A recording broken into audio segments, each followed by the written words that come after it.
So I recently read an article that older people, as well as cancer patients, typically share similar physical, mental, and emotional experiences, even if they have arrived at those experiences in different ways. When I was diagnosed with cancer, time completely slowed down, not just with my body, but especially with my mind.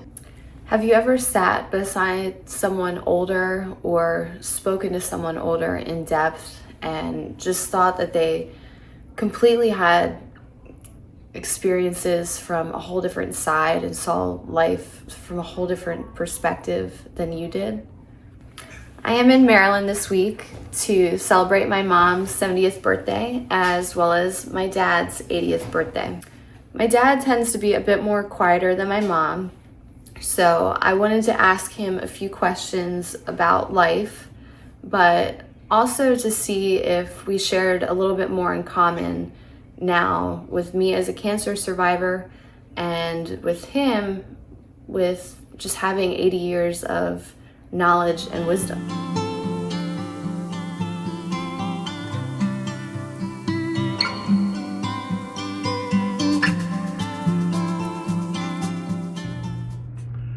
I'd say follow your interests. What interests you most and keeps you in time invested? Like, what do you really like to do? Do you like to build things out of wood, twist wires together, or do you like to write? I'd say follow your interests, and that could probably be your profession. It's what you would take care of you.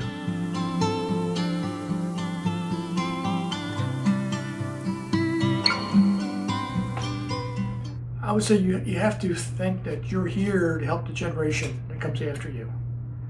You don't have to be a teacher, a lawyer, a medical person, a fireman, a policeman, a soldier. As long as you do whatever it is to help the people to come after you, that is what you're here on this earth for. Like if you take a coin, for instance, and you think a lot of bad things happen into your life, if you flip a coin, eventually, no matter how many, after you've flipped it enough times, it'll be half of it will be heads and half will be tails. So it won't all be bad things in your life, but you don't see that when it's happening. You have to look, it's after many years that you look back, that you realize that your life has balanced out.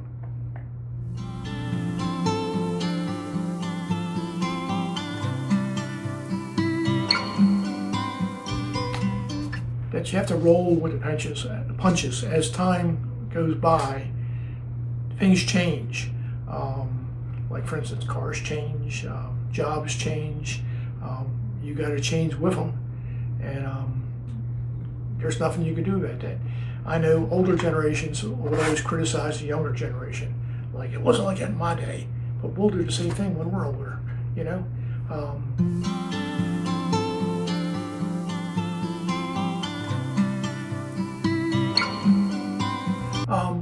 I like to text, emails too, do things like that.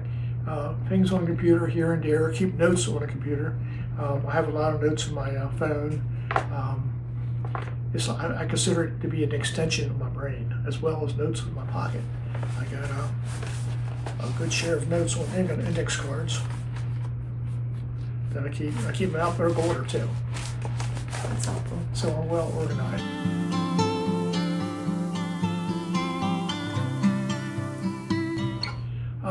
My family as a whole, they all get along, they're all good people. I'm proud of serving in the Army for 3 years. I'm proud of 42 good years with the BG&E. I've always had a check every week, every year. I'm proud of giving 66 pints of blood. There's some things I wish I was better at, but of course. Like what? I wish I was a really good swimmer. I wish I had really great teeth, I wish I had great stomach muscles, and I wish I was a little taller.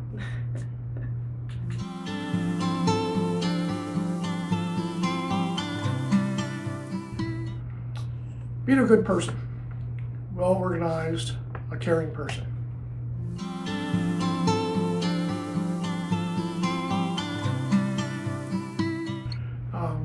foot massages, and loyalty.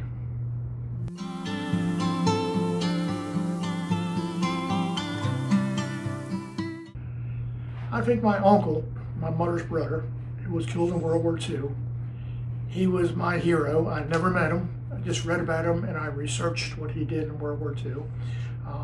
He didn't do anything overly heroic, just served, and as a result got killed. An image I have of him, he was my idol.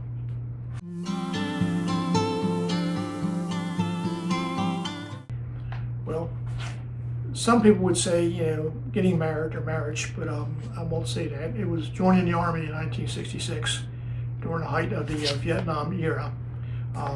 It was a bad time in the 60s.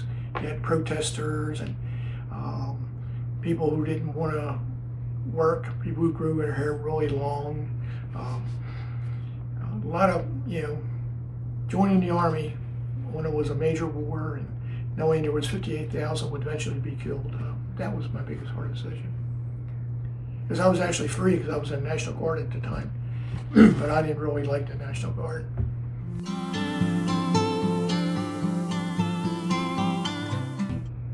The scariest part? The sergeants would scare you a lot because they would tell you we're at war.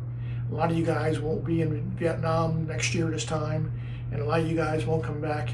The seriousness of it, knowing that this was real, and you had to do your part.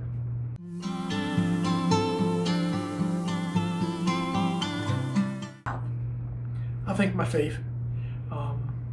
I'd go to church and pray, or pray when I was walking, whatever, my faith.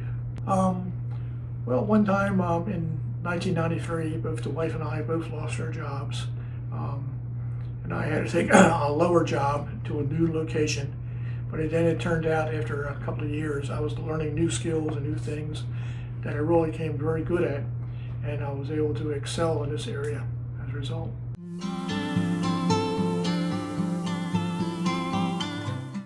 Your family, your faith, and your country. And not necessarily in that order. For different people, it'll be a different order for different.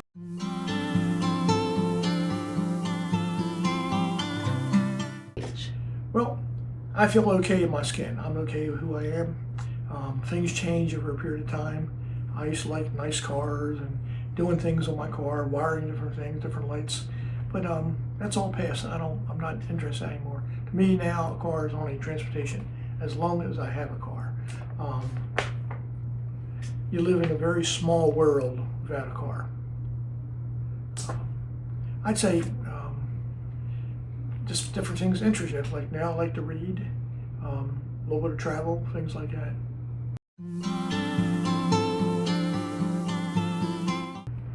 No, absolutely nothing. Here are some of the main things that I realized that my dad and I now have even more in common. So having faced some major life challenges, I've noticed we both now have a greater appreciation for the small things, and our priorities tend to be focused solely on the things that we find fulfilling and that matter, such as family. So my cancer diagnosis, as well as a broken ankle following that, has forced me to slow down, and I've also been enjoying living at a slower pace and have taken really a lot of enjoyment of just being more reflective as well. And in speaking with my dad, I've realized that he enjoys the slower pace and reflective living as well. So one of the big things that for me that I've struggled with following my cancer diagnosis is some of the physical limitations and restrictions that I've experienced, such as some of the fatigue and more recently just breaking my ankle. And I'm very vocal about this, of how I'm excited to get back to my energy and my pace, whereas my dad also has physical limitations, but when I ask him about this, it's not anything that he'll mention, or it doesn't bother him, and he gets through life just fine. But it's something, as a younger person, it really bothers me, but I've become more accepting of making sure that I'm moving at a slower pace and focusing on my health. I think the biggest thing that in interviewing my dad that I really am excited to learn more of and share is, and I'm personally excited to share more of my experience, is we both have inspiring and great stories to tell. So I'm using this as an outlet to tell more of my story, and I'm really just looking forward to hearing more of my dad's stories because they're inspiring as well.